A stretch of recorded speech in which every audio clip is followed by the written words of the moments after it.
jornalista vê, escuta e conta. E no meio disso, muita coisa pode acontecer. Para tornar a tua história mais completa, mais relevante, mais reveladora de novidade, ou o contrário de tudo isso, mais parcial, mais enviesada, mais reforçadora de uma ideia que já se tem sobre um determinado assunto, um determinado acontecimento. Mas eu acho que, basicamente, na ordem que você quiser estabelecer, o jornalista vê, escuta e conta. E se não ver, não enxergar com atenção e não escutar de fato, contar fica muito difícil.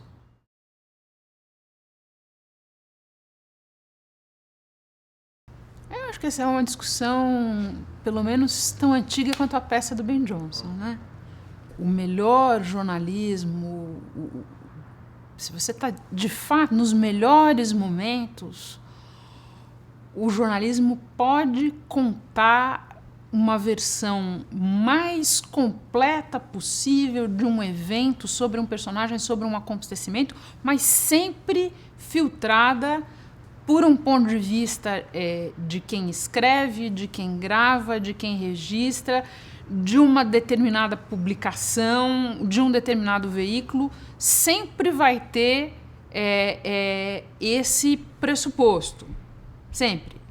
Agora, também existem maneiras de você esclarecer esses pressupostos e de o público, e de o leitor, e de o telespectador ser cada vez menos ingênuo para enxergar esse filtro e tirar as conclusões dele.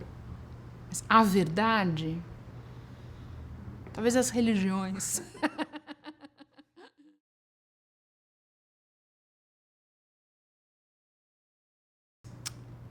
Eu nunca fui uma daquelas pessoas que tem clareza enquanto criança, clareza enquanto adolescente do que queria fazer.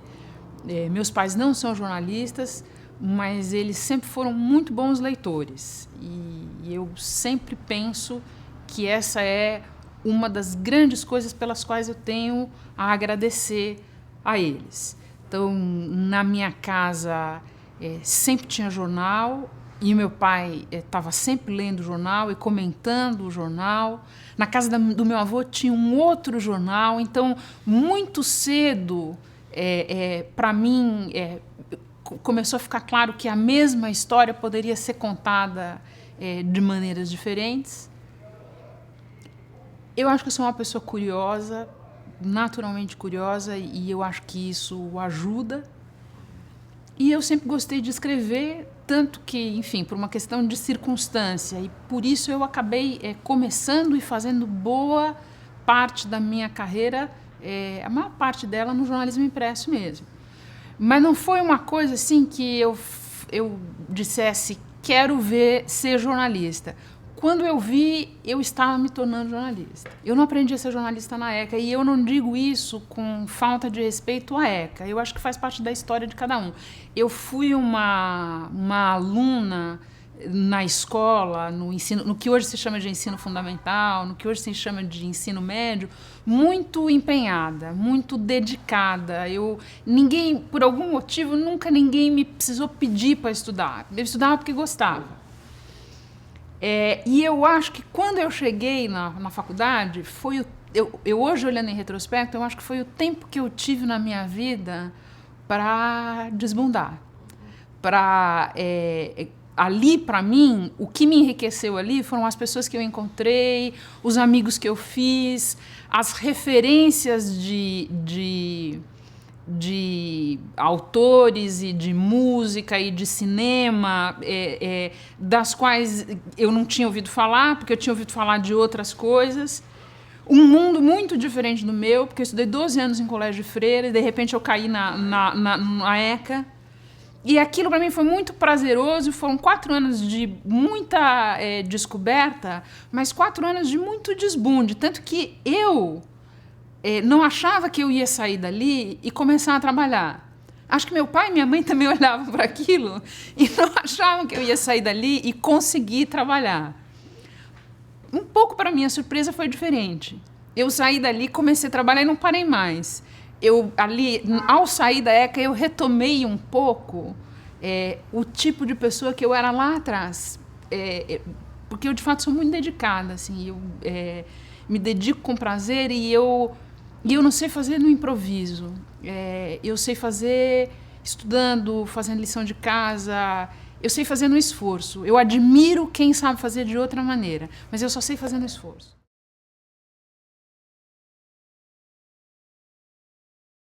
A peça pega ali um momento de nascimento dos jornais e a peça faz uma leitura irônica e de uma crítica muito ácida ao fato de, naquele momento, a informação ter se transformado numa mercadoria. Aquilo é visto como uma coisa negativa. Tem um olhar muito crítico, né? Aquela ideia de, olha, e aqui então as notícias chegam, elas são compartimentadas, elas são catalogadas e elas são vendidas como uma mercadoria. A leitura crítica naquele momento era essa, porque os jornais estavam se estabelecendo e, ao longo de séculos, a informação ela evoluiu como uma mercadoria muito importante.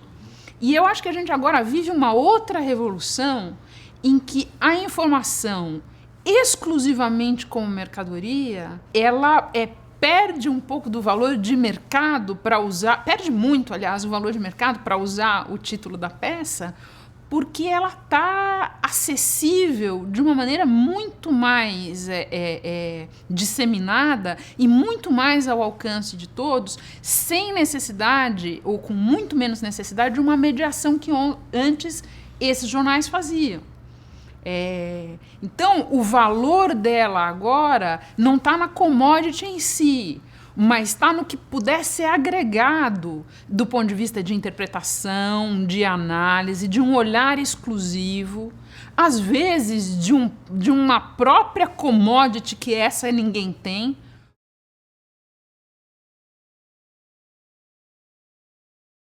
O furo é uma coisa cada vez mais difícil de você atingir, mas ele continua sendo o sol da terra, né?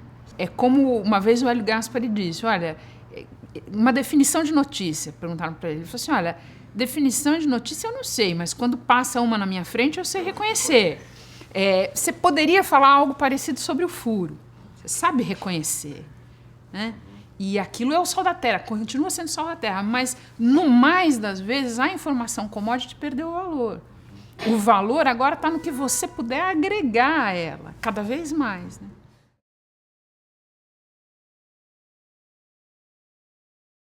Porque a cacofonia aumentou muito, porque com o volume de informação, com a pulverização da informação, a cacofonia aumentou muito. Então, ao mesmo tempo, a necessidade de instrumentos, de veículos, de balizas, eventualmente de pessoas que se prepararam para fazer isso, para você separar o joio do trigo e não fazer como se fazia naquela piada antiga do jornalismo, que era jornalismo é separar o joio do trigo e, no mais das vezes, publicar o joio. Né? Mas você encontrar um sentido para isso. Porque tem isso também, muita informação não significa necessariamente que você está mais bem informado. Saiu um artigo no Guardian dias atrás, sensacional, que defendia o seguinte, olha, a gente já descobriu os males que o excesso de comida pode fazer, mas a gente ainda vai descobrir os males que o excesso de informação não interpretada, não digerida, não explicada pode fazer para o seu cérebro, inclusive de diminuir a tua capacidade de entender em profundidade, porque tanta coisa...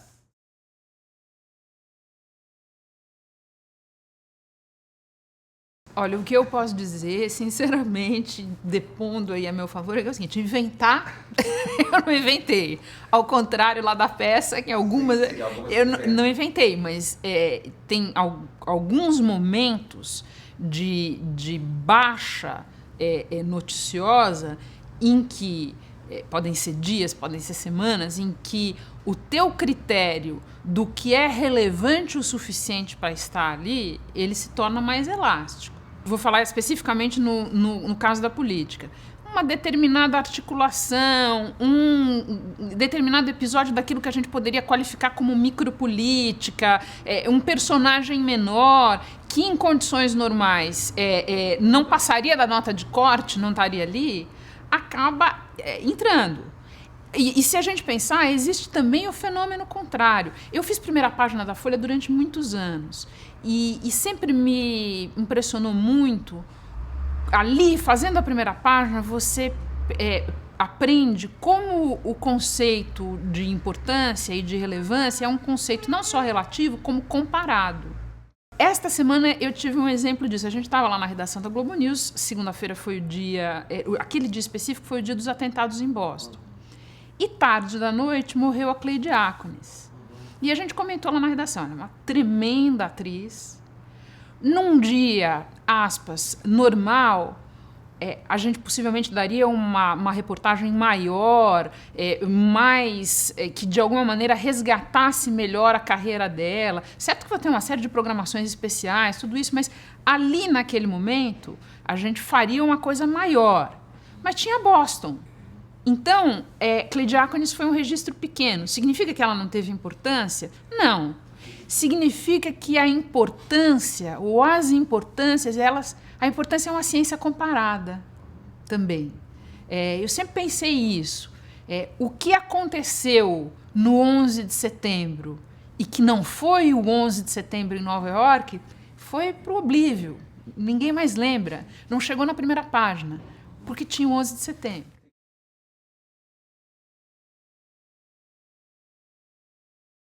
Você decidiu que vai e como vai, né?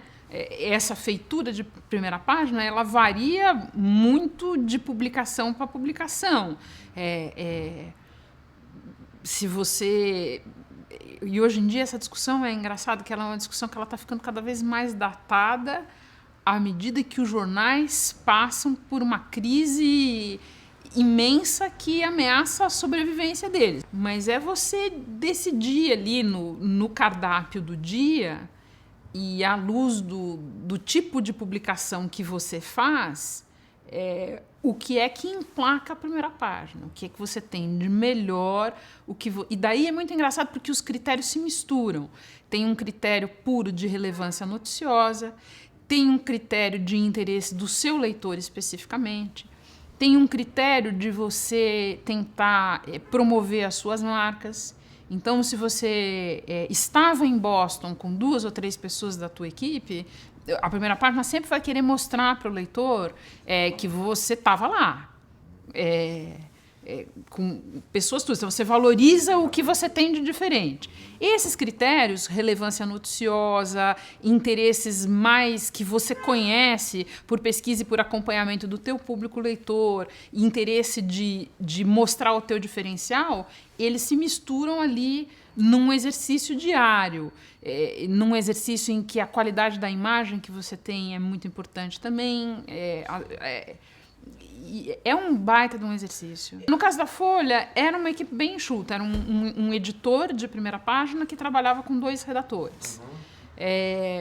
Eu não sei como é feita hoje em dia na Folha. Não sei quantas pessoas fazem isso na Folha hoje em dia. Mas era isso. E foi uma das coisas mais divertidas e de aprendizado que eu fiz na vida no jornalismo.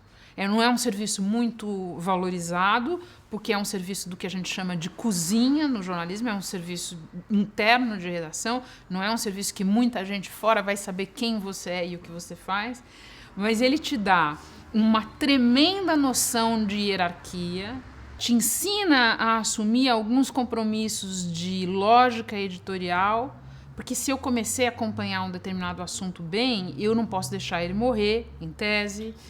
Ou se eu não dei nenhuma bola para esse assunto quando ele começou, em tese eu preciso de alguma maneira sinalizar para o público por que esse assunto passou a ter importância na minha vitrine.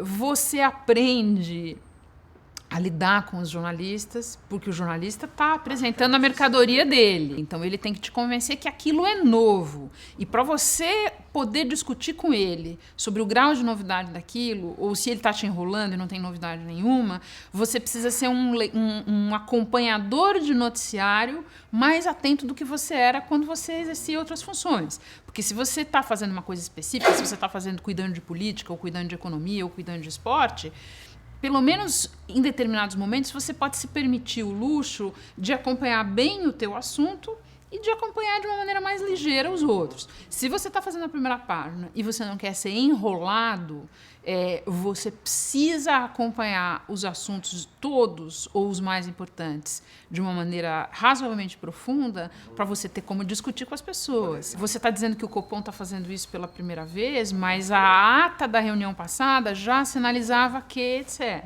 É um tremendo aprendizado. É um tremendo aprendizado. Tanto que eu fui da primeira página para ser ombudsman. E eu acho que a primeira página me ajudou muito a fazer o outro trabalho, que também foi uma baita de uma descoberta, que eu também precisei reinventar a minha roda pessoal, aprender um monte de coisa, mas de alguma maneira o trabalho da primeira página me preparou para isso.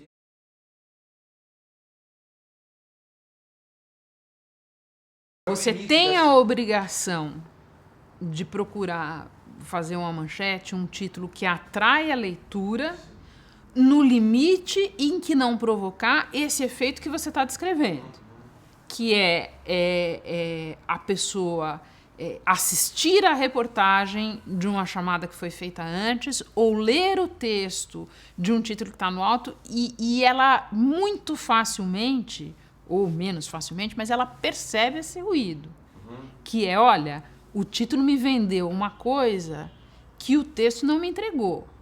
A escalada do telejornal me vendeu uma coisa que a reportagem não entregou. Você tem a obrigação de buscar não ser anódino, de buscar não afugentar o público, de buscar mostrar para ele qual é o interesse daquilo que você vai contar, mas no limite do que não te provoca que é esse ruído.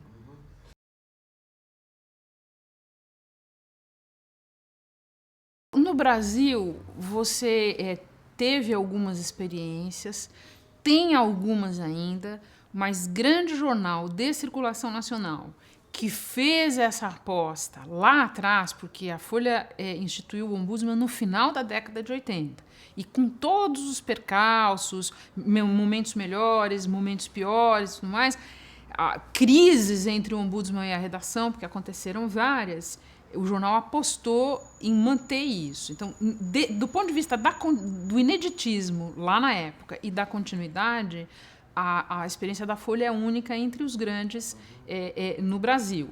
Em outros lugares já tinha, quando a Folha começou, ainda tem em vários lugares. Do ponto de vista dos jornais, eu deixei de acompanhar isso, mas até onde eu sei, em anos recentes, muitos jornais fecharam essa posição de ombudsman dentro de um movimento mais geral de enxugamento drástico das redações, de fechamento de vaga, de diminuição das redações mesmo. Mas eu acho que não é a única maneira. O ombudsman não é uma panaceia, ele não tem a resposta para todos os problemas, e principalmente ele só funciona para começo de conversa se for respeitado o princípio da independência. Se for realmente... porque o leitor percebe. O leitor percebe na seleção dos assuntos, na maneira como o ombudsman trata ou deixa de tratar determinados assuntos. O leitor tem meios de perceber se é de brincadeira ou se é a vera. Tem meios de perceber. Não é a solução de todos os problemas, mas é uma experiência muito interessante, eu acho, do ponto de vista da prestação de contas para o público e do ponto de vista pedagógico para a redação. Tanto que o que eu fui percebendo ao longo dos anos é o seguinte: eu estava lá quando começou. De início foi um Deus nos acuda. A atitude dos jornalistas é como pode. E, ao longo dos anos, a redação foi aprendendo a conviver com a existência dessa instância externa de crítica. E uma coisa que eu reparei no período que eu estava lá, que é o seguinte, a ponto de que era mais fácil você lidar e criticar pessoas que já estavam na Folha há muito tempo, que de alguma maneira sabiam como o jornal funcionava, do que os que tinham chegado de um outro lugar onde não existia essa função. Como é que pode?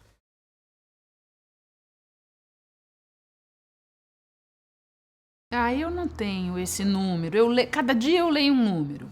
Eu leio o número dos 5 anos, dos 10 anos. Eu tenho a impressão de que qualquer tentativa da gente fechar um número, ela tem um outro problema. Eu acho que ele não vai acabar ao mesmo tempo em todos os lugares. Eu acho que por características de cada mercado, de cada país, características econômicas, de escolaridade da população, ele não vai acabar ao mesmo tempo em todos os lugares. Não é à toa que nos Estados Unidos, onde a evolução do meio digital se deu, obviamente, antes e de maneira mais rápida, os jornais sofreram um baque antes do baque que agora se sente em outros lugares. E, inclusive, no momento em que os jornais dos Estados Unidos estavam sentindo o seu baque de maneira mais pesada, você pegava determinados mercados emergentes, países emergentes, em que a circulação de jornal papel estava até aumentando. Não significa que ela vai continuar aumentando. Eu acho que só indica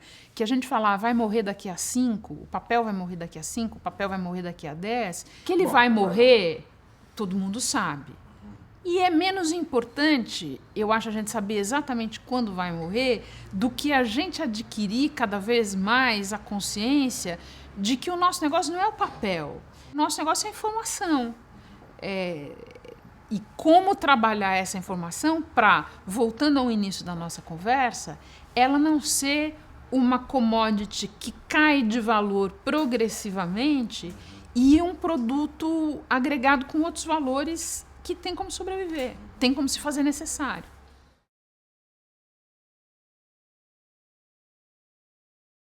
Eu acho que a gente vive um momento no Brasil, diferentemente de outros lugares, diferentemente de vizinhos, inclusive, a gente tem plena liberdade de imprensa no Brasil. Acho que os problemas aqui hoje na imprensa são de outra natureza, notadamente econômicos. A gente tem porque conquistou. É importante a gente lembrar que conquistou e que não é uma coisa que veio de graça e que é uma coisa que, se não for cultivada, valorizada e lembrada permanentemente, ela pode se perder. As pessoas podem achar que não é algo tão importante como quem viveu a falta de liberdade de imprensa sabe o quanto é importante. Então, a tua primeira pergunta é se a gente tem liberdade de imprensa. Não, era o contrário. A liberdade de imprensa é poder investigar e divulgar, na forma que for, doa quem doer. Isso temos.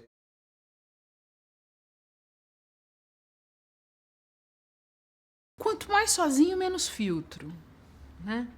E o filtro, ele é importante como, pelo menos, não vou dizer uma garantia, mas como uma tentativa de qualidade. Você ter uma redação, pura e simplesmente, não é uma garantia de filtros adequados, de bons filtros. Mas a tendência de que o franco-atirador erre ou apresente como fato o que é ficção, no limite, ou algo próximo disso, é maior, porque filtro é importante. Agora, que modelo de redação vai sobreviver, eu acho que isso daí não está claro para ninguém. Para ninguém.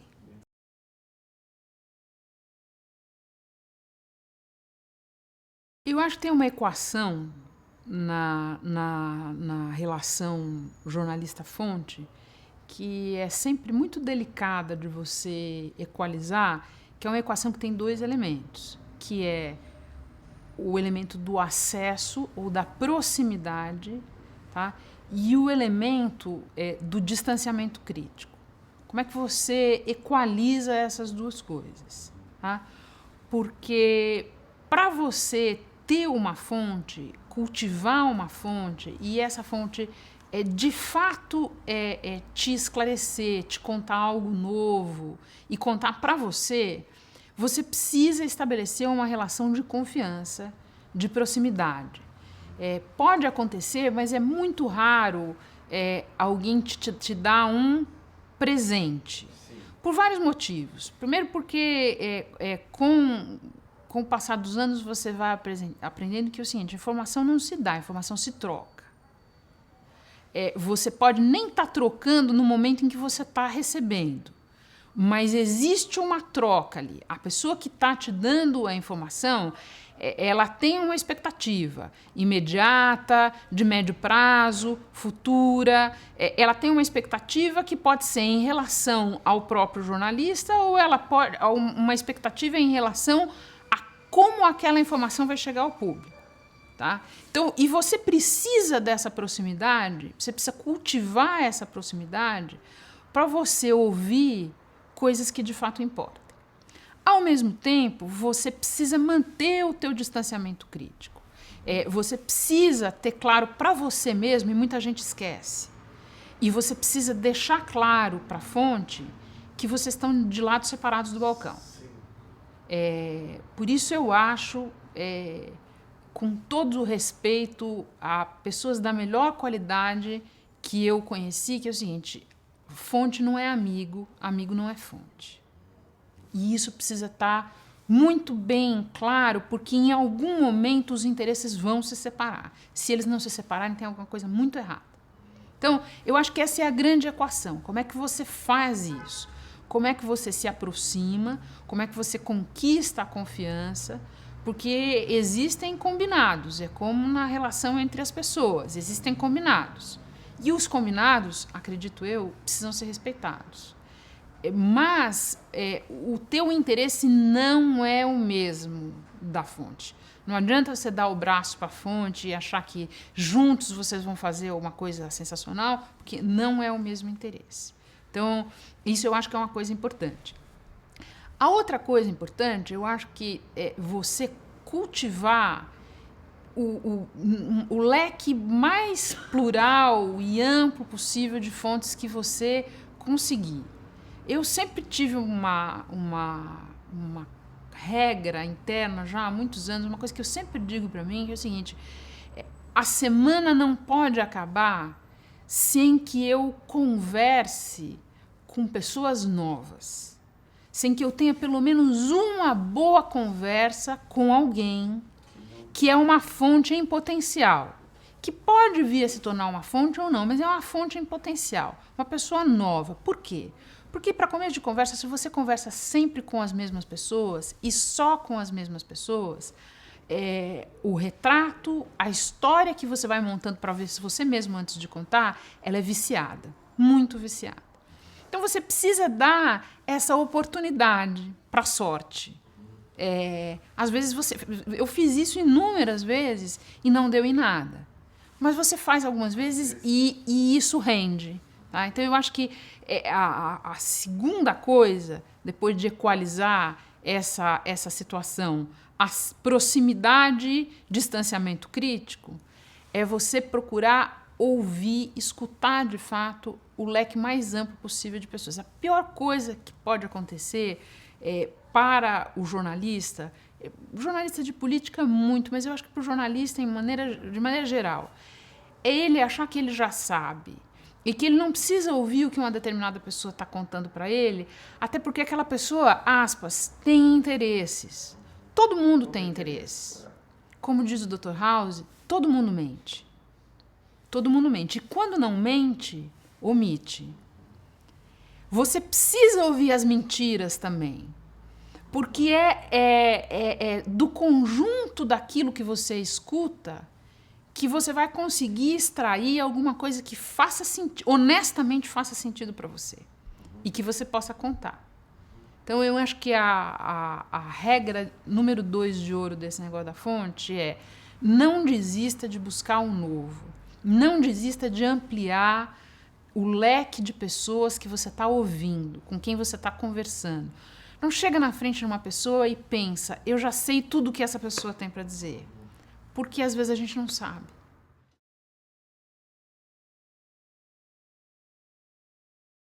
Eu não tenho uma posição fechada sobre isso. Eu acho que essa é uma discussão importante em que você tem que ter muito cuidado para não misturar as coisas. E acho que muitos atores interessados, porque todo mundo tem interesse, de todos os lados, apostam na confusão. Apostam em misturar a discussão de controle de conteúdo com uma discussão de regulação de mercado. De vários lados você vê apostar nessa confusão.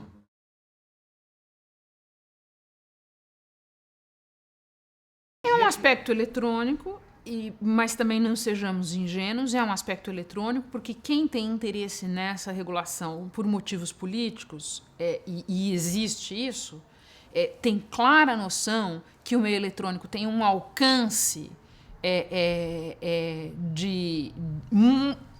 que não dá nem para comparar com os jornais.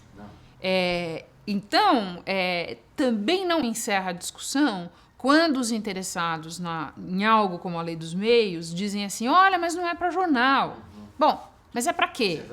Tá? Então, eu acho que eu não tenho uma posição fechada sobre se o fim da lei de imprensa nos deixou num vácuo que exigiria uma outra legislação específica para direito de resposta ou se a Constituição, se bem utilizada, dá conta de fazer as pessoas responderem pelo que elas levam ao ar, responderem pelo que elas publicam. Eu não tenho claro isso, mas eu tenho, para mim, uma regra de ouro que é qualquer coisa que cheire a regulação prévia de conteúdo, a controle prévio de conteúdo, tô fora.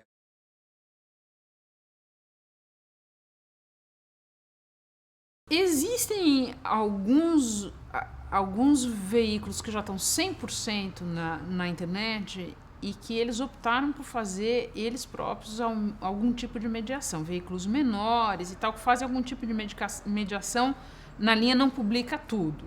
Mas alguém lê antes de publicar. Mas isso são coisas pequenas.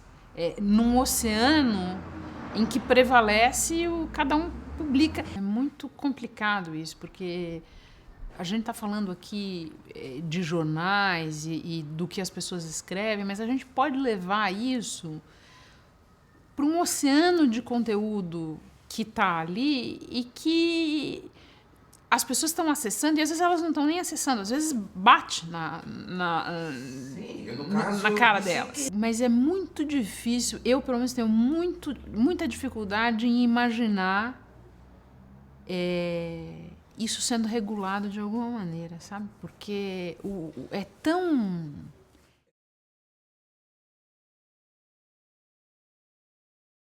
Eu ouço essa pergunta de duas maneiras. Uma maneira número um é assim, como você se informa em geral? Quer dizer, como é que é a dieta noticiosa do jornalista? Porque todas as pessoas, de algum jeito, elas têm uma dieta noticiosa. Mais enxuta, mais variada, monotemática, difusa. Todo mundo tem, o jornalista também tem. Então, esse é um jeito que eu entendo a tua pergunta. Qual é a tua dieta noticiosa? E esse é um assunto que me interessa muitíssimo, porque se você olhar, a gente não precisa nem olhar as outras pessoas, é só a gente olhar para a gente e ver, ao longo do tempo, como essa dieta noticiosa foi mudando. Eu passei muitos anos da minha vida que o meu início de dia era uma leitura sequencial de 3 ou 4 jornais. E rádio, e depois acompanhada, já em anos mais recentes, por alguns sites, e depois a TV ligada nos momentos em que você está dentro da redação, em canais de notícias. Agora, hoje, por exemplo, isso que eu te falei já mudou. Hoje, o meu primeiro contato com informação, normalmente, é rolando a timeline no Twitter.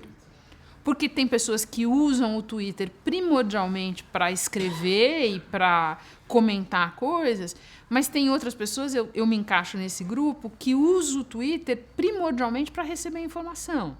Então, eu estou seguindo, basicamente, todos os serviços noticiosos e ou publicações nacionais e estrangeiras que de alguma maneira me interessam.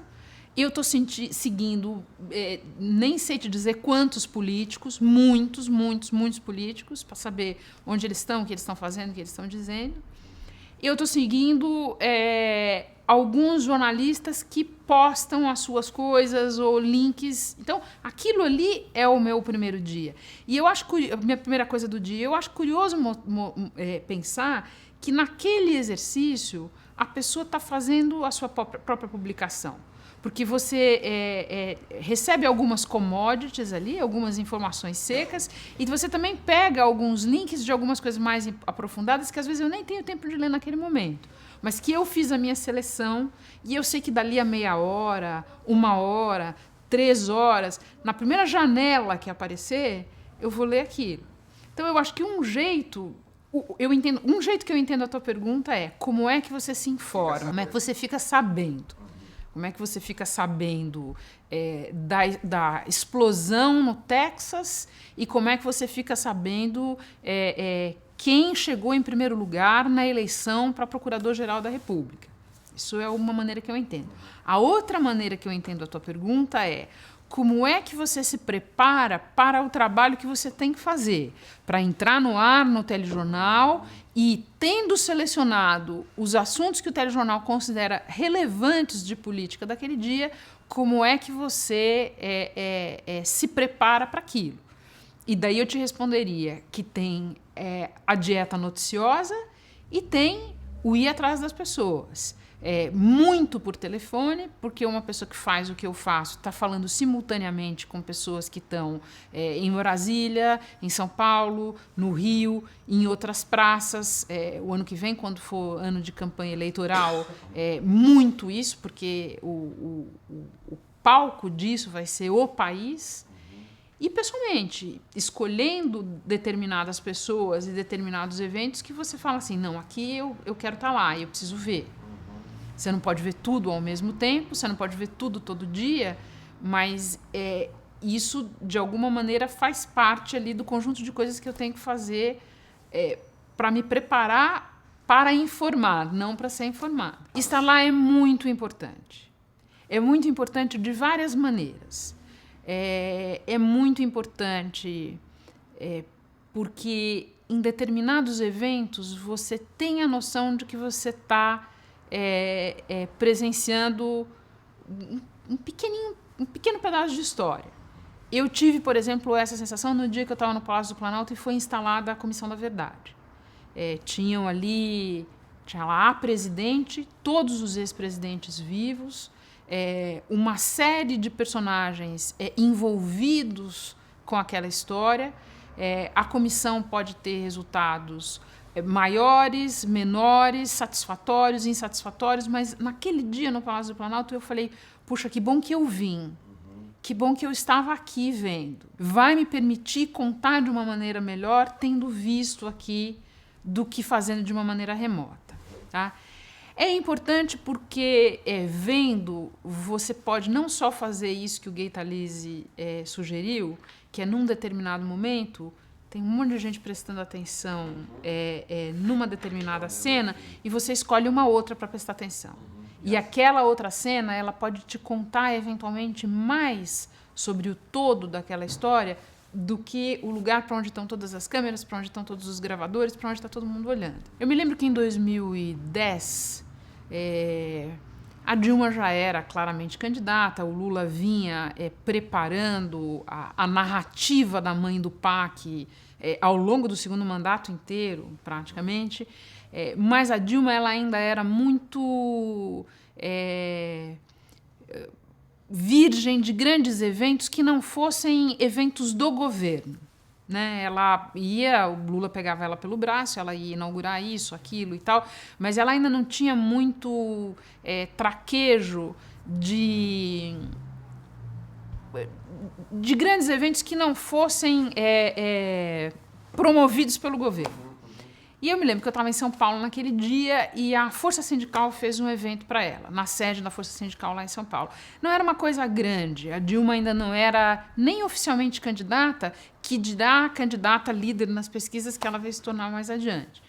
Mas eu falei, não, eu vou lá, eu quero ver. vê-la falando em público, ver a reação das pessoas a ela. E aquele dia foi muito útil para mim, porque eu percebi que ela já estava falando de uma maneira diferente. Porque tem uma evolução nisso, clara, que você pega em qualquer candidato. Ele pode ganhar, ele pode perder, pode dar certo, pode dar errado, mas tem uma linha evolutiva. E ali era um evento secundário, não era uma coisa muito importante, mas a maneira dela falar me deu uma clareza. E quando você está perto, você vê o gestual, você vê de uma outra maneira e tal. Parece um clichê, mas não é. Também é importante ir aos lugares porque as pessoas falam com você de uma maneira diferente quando você está olhando para elas.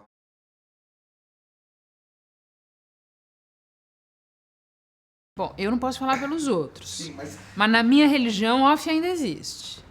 E off é respeitado. Se você combina, se você conversa com uma pessoa e existe um pressuposto, existe um combinado de que aquilo é em off,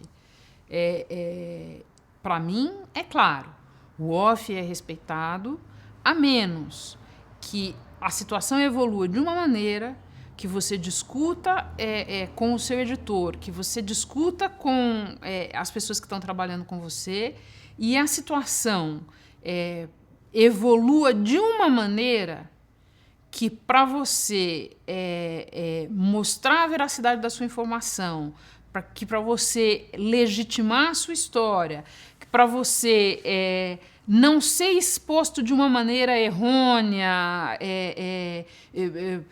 alguém que te contou uma história, a história está correta, por algum motivo a pessoa resolve puxar o tapete daquilo e você se vê desprotegido, mas desprotegido de uma maneira que a credibilidade daquilo que você publicou, daquilo que você veiculou está em risco. Eu acho que existe a possibilidade, e tudo no jornalismo é caso a caso, de você ter uma discussão e chegar à conclusão que você precisa abrir um off. Tá? Mas isso é exceção à regra. Eu acho que um combinado de off precisa ser respeitado.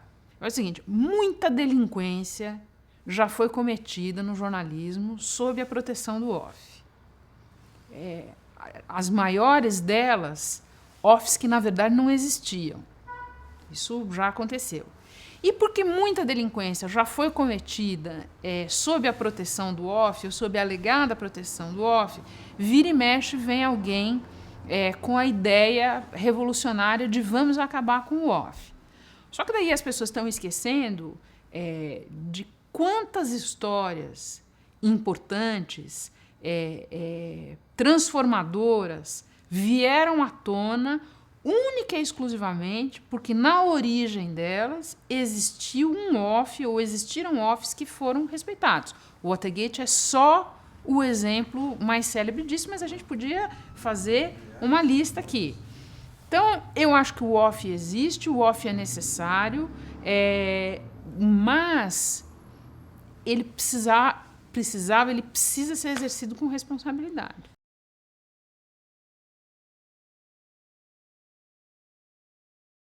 Aí eu acho que existem duas situações. Se você ainda está na apuração da história, você pode simplesmente descartar esse off. Você não precisa abrir a fonte, você pode simplesmente descartá-lo. Mas se você já veiculou aquilo e de alguma maneira você foi induzido ao erro por um off falso, errôneo, eu acho que essa é uma das situações em que você pode ter uma discussão e chegar à conclusão que é para abrir. Porque tem uma situação que é muito complicada, que é o jornalista achar que ele precisa mentir para proteger o off. Isso já aconteceu. Isso é uma das delinquências que eu te falei que já aconteceram sob a proteção de um off. Olha, eu preciso proteger tanto essa fonte que eu vou inventar aqui uma história. Vai virar ficção. Isso é delinquência.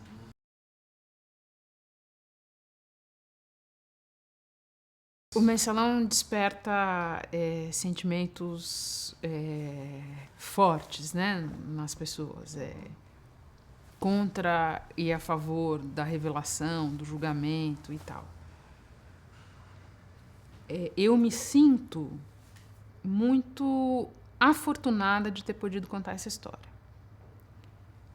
Porque muita gente queria contar essa história, muita gente batalhou para contar essa história. Eu batalhei muito, mas eu sei que tinha outras pessoas batalhando também. Então eu me sinto muito afortunada de ter podido contar. A situação das mesadas no Congresso, ela era conhecida de qualquer pessoa que cobrisse de perto o Congresso Nacional naquele momento. Uma das coisas mais divertidas quase que eu acompanhei ali nos meses que se seguiram foi o movimento das pessoas do governo ou apoiadoras do governo. Nunca ouvi falar de mesada. Imagina!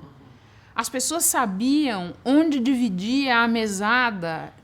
Por exemplo, um dos partidos mensaleiros ali, que recebiam, as pessoas era a voz corrente no Congresso no apartamento de qual deputado dividia. Todo mundo sabia. E daí vem aquela questão que muito leigo te pergunta, mas se sabia, por que não publicou? Porque determinadas coisas você só pode publicar ou se você flagrar o recebimento de mesada ou se você conseguir um depoimento de alguém que está dentro da história. Depois que o Roberto Jefferson deu a entrevista, se tornou muito comum e até compreensível da parte do governo desqualificar o Roberto Jefferson. O que essas pessoas não gostam de lembrar é que o Roberto Jefferson era presidente de um partido da base, que pouco antes o Lula, ele mesmo, tinha jantado na casa do Roberto Jefferson para celebrar a presença do PTB ali nas negociações do governo, que o Roberto Jefferson negociava diretamente com o Zé Disseu.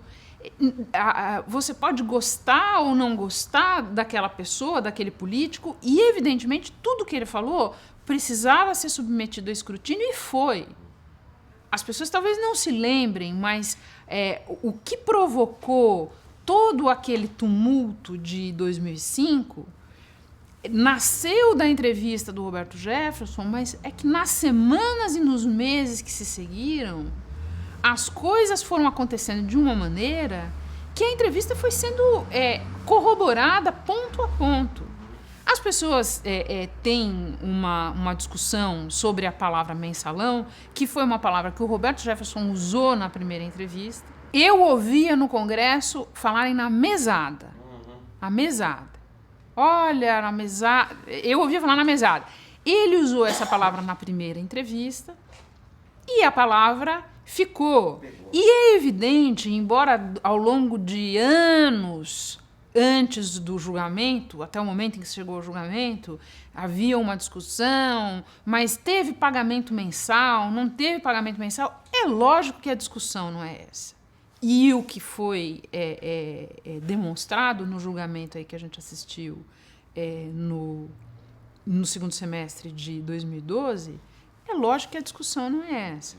Mas que o esquema de compra de apoio com recursos em boa medida públicos foi demonstrado e provado, acho que não preciso eu mais para falar isso. Eu entendo que esse seja um assunto que desperta paixões e que seja muito difícil você encontrar alguém disposto a examinar esse assunto de uma maneira desapaixonada, que não contamine o conjunto do legado do governo Lula e, ao mesmo tempo, não afronte a realidade do que está demonstrado que aconteceu. Eu entendo isso. Mas se você me perguntar como eu me sinto, muito sinceramente eu te digo, eu me sinto muito afortunada de ter podido contar essa história. E eu acho o seguinte, que se a palavra serviu para o mensalão nacional, a palavra serve para o mensalão mineiro, sim, não há dúvida.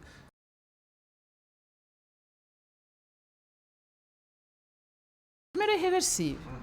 Primeiro, quando eu vejo as pessoas interessadas, porque todo mundo é interessado, mas normalmente quem vocaliza esse espanto com a transmissão normalmente é porque se sentiu prejudicado pela decisão. Mas daí eu pergunto no mérito, por quê? Qual o problema? Ao longo desses... isso já tinha acontecido em outras questões relevantes, mas a gente pode julgar, pegar vários casos aí recentes, o caso da lei de imprensa, o caso do aborto de anencéfalos, o caso da união homoafetiva.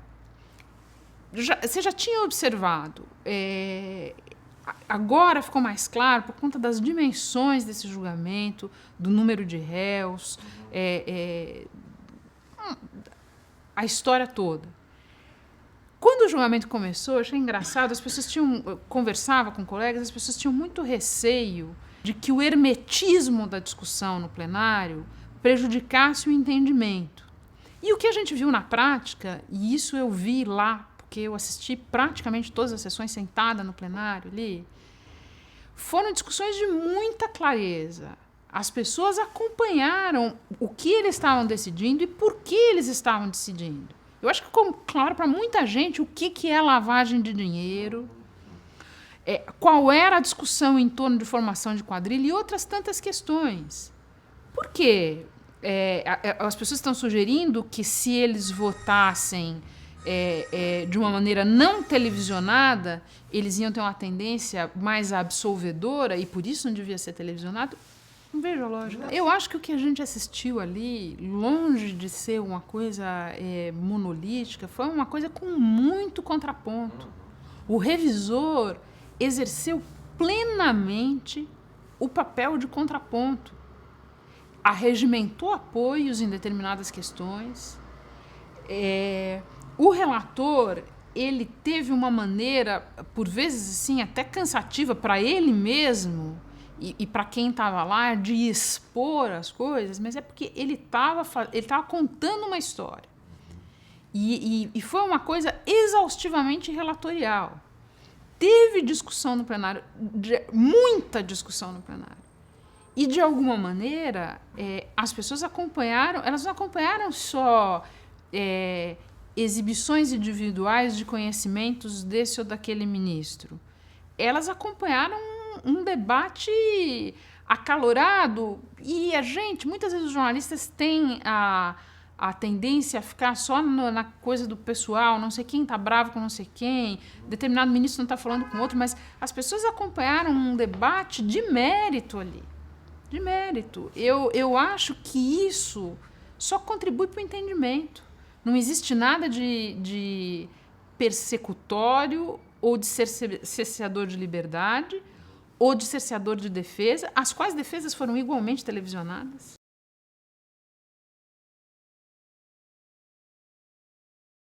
Eu até tinha pensado em lembrar essa frase.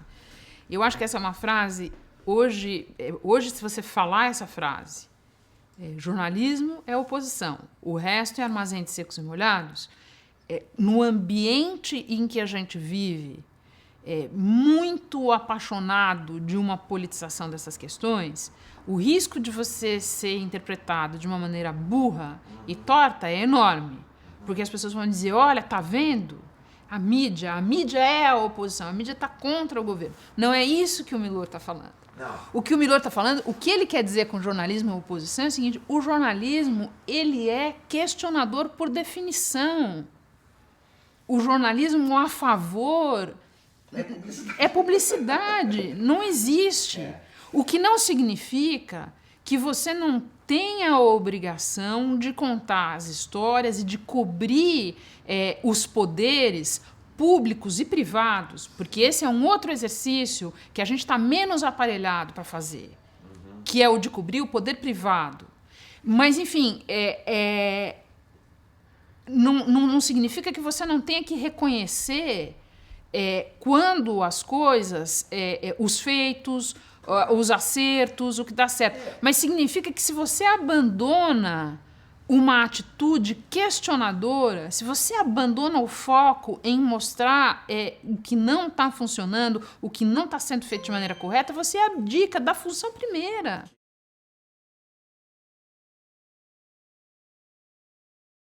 Eu acho que você pode olhar de várias maneiras, Jorge. Você pode olhar dessa maneira, mais má vontade com o governo Lula e, eventualmente, com o governo Dilma do que com os governos anteriores. Você poderia olhar dessa maneira e sempre vai ser muito difícil a gente pegar períodos específicos e casos específicos e ver como foi tratado e como não foi tratado, mas eu acho que você tem argumento para ir nessa direção, e eu acho que quem quiser oferecer o produto de melhor qualidade devia se distanciar disso, devia se obrigar a um exercício diário de pluralismo para fugir disso, porque quem se diferenciar disso vai estar oferecendo o melhor serviço, o melhor jornalismo. Mas também tem uma outra maneira de olhar para essa questão, que é a seguinte: as forças atualmente no poder, quando na oposição, viviam numa associação muito próxima com a imprensa. Pautavam a imprensa, alimentavam a imprensa de uma maneira até muito mais eficiente do que a oposição atual. Tá? Porque se a imprensa for esperar a oposição atual para ser alimentada de alguma maneira, pode esquecer, porque eles não sabem fazer esse serviço. As forças atualmente no poder faziam esse trabalho de uma maneira muito bem feita, muito sistemática e num regime de vasos comunicantes com a imprensa durante muito tempo. Uma vez no poder, eu não sei se esperava que essa harmonia, que esse entendimento de alguma maneira perdurasse, ou se tem um outro fator que é uma intolerância maior também. É uma intolerância maior à crítica, e talvez não seja isso preciso, uma intolerância maior à crítica. Eu diria que assim, um entendimento primordial de que são instâncias diferentes, elas não estão em parceria, elas não estão trabalhando juntas. Não é para trabalharem juntos, não é para o governo trabalhar junto com a imprensa, não é para a imprensa trabalhar junto com o governo, como naquela discussão da fonte que a gente estava fazendo um pouquinho antes. Essa é uma outra maneira de ver, que eu acho pertinente também.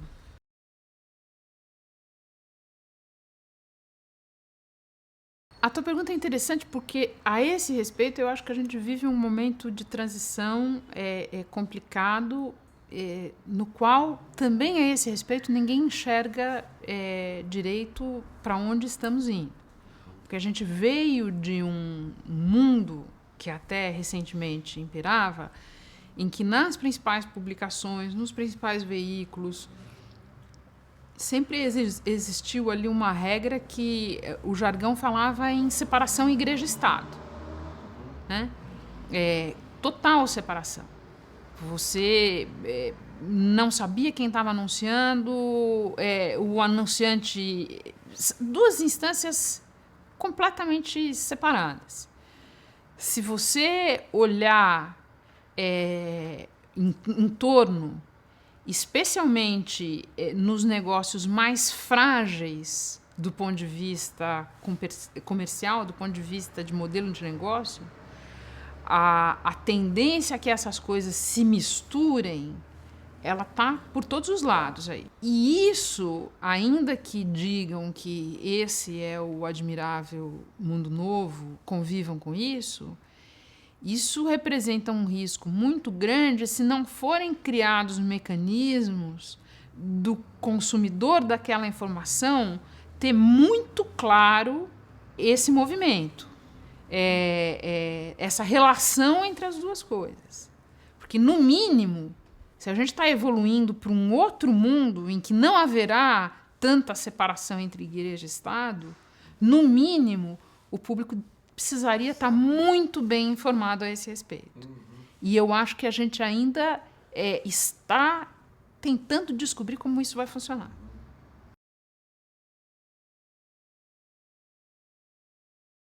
Essa discussão sempre existiu aqui. Porque, como a nossa principal referência é o modelo americano, e no modelo americano a tendência é declarar o voto, declarar o apoio, E, ao mesmo tempo, ao longo de boa parte aí das décadas recentes, no modelo americano tinha uma separação muito clara entre posição editorial e noticiário, de forma que o leitor estava habituado a enxergar aquele apoio, aquele anúncio de compromisso, sem ver uma contaminação correspondente no noticiário por causa disso.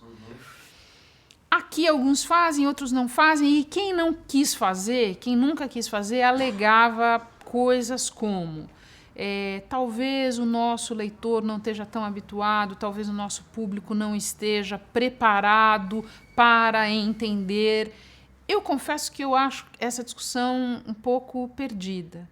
Eu acho que existe a identificação editorial, é evidente, o público percebe, e que talvez o apoio explícito seja o melhor instrumento que você dá ao consumidor da informação para ele monitorar. Está apoiando esse lado, está apoiando essa candidatura?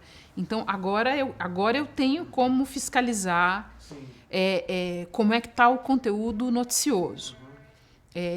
Mas isso é uma posição pessoal minha, numa discussão delicada em que eu acho que existem argumentos pertinentes para os dois lados. O viés do meu cupom, pessoal, é que é melhor abrir, mas eu acho que tem argumento para os dois lados.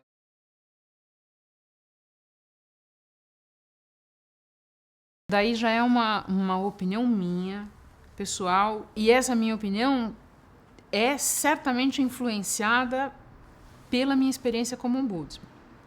Eu acho que as pessoas se aferram ao erro, procuram se desculpar de qualquer maneira, procuram fugir de uma responsabilidade ou da caracterização do erro por miopia. Porque é evidente que quando você reconhece um erro de uma maneira inteira, cândida, você cresce em credibilidade aos olhos do teu telespectador, do teu leitor. É evidente. Porque, especialmente se você tem... Porque também tem uma coisa, né? Tem aquele sujeito que passa a vida tendo que se corrigir. Mas se você procura trabalhar de uma maneira séria e uma hora você tropeçou, de uma maneira grande, média ou pequena, mas você tropeçou, você só tem a ganhar se você reconhece isso sem tergiversar de nenhuma maneira, sem responsabilizar terceiros. Se você reconhece isso de uma maneira cristalina, você sai, é bom para você.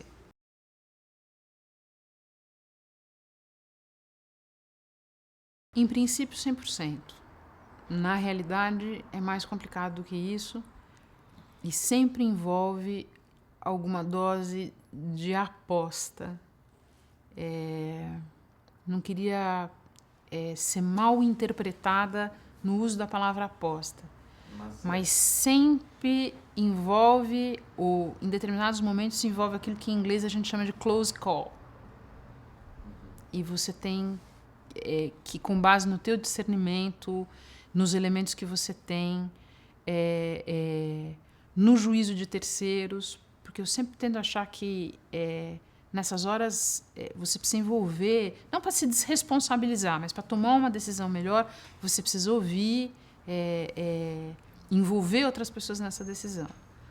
Mas tem uma dose de close call aí, na qual, às vezes, você pode tropeçar, mesmo agindo com o melhor propósito, naquilo que você considera ser o teu melhor discernimento.